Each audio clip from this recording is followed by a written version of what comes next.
honest with what they're saying. I've seen funny arguments also where they showed, there was this one time where they were dancing, Muslims were dancing in front of Idka Mosque in Kashgar. Kashgar is the clan in Chinese. And Radio Free Asia said that they were being forced to dance. And so I remember getting in an argument with somebody about this, or a debate. I was just kind of like, how does this make sense?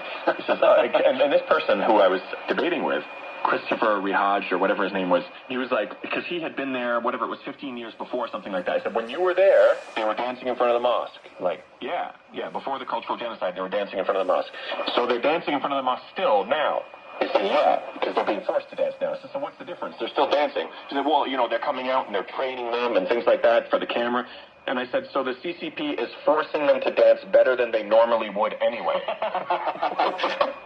It's like, how desperate do you need to weave these stories that just fall apart, even the slightest examination? I wanted to reiterate what you said, because I've been to Inner Mongolia, I've been to Xinjiang a couple times. I've also been to Tibet, Xizang as well. And first thing I do is look for script, and I always find it. In Inner Mongolia, I filmed all of these hotel signs and restaurant signs, menus.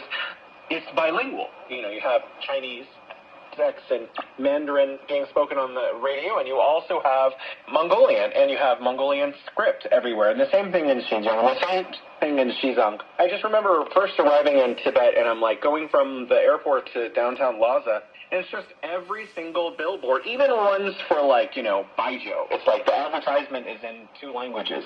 And one of the things I noticed when I was in Xinjiang is I didn't actually see some of the signs bilingual. Some of them were in 3 languages.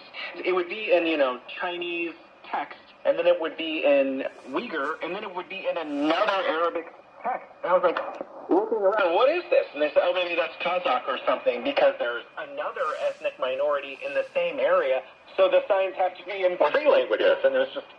Yeah. Was it northern? Was it in northern Xinjiang? I've only been to the south. Oh, okay.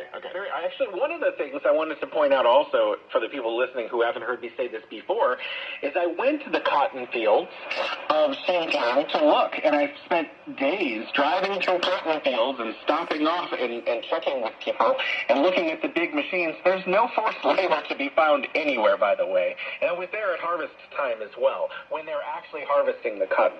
So, no. Yeah. In terms of the trilingual, I've seen that in Shanghai before, and it was in Chinese, in Tibetan, and Mongol script, because I don't really have all 3 of those ethnic groups. Wow. And the cotton, the same thing. I know people, because the thing is that a lot of Uyghur people, they own their own land. It's kind of like just like everywhere else in China. The people have a hometown, they have a homeland or a plot of farmland that they harvest themselves, or they rent it out to other people to harvest. And cotton is a really important part of their income.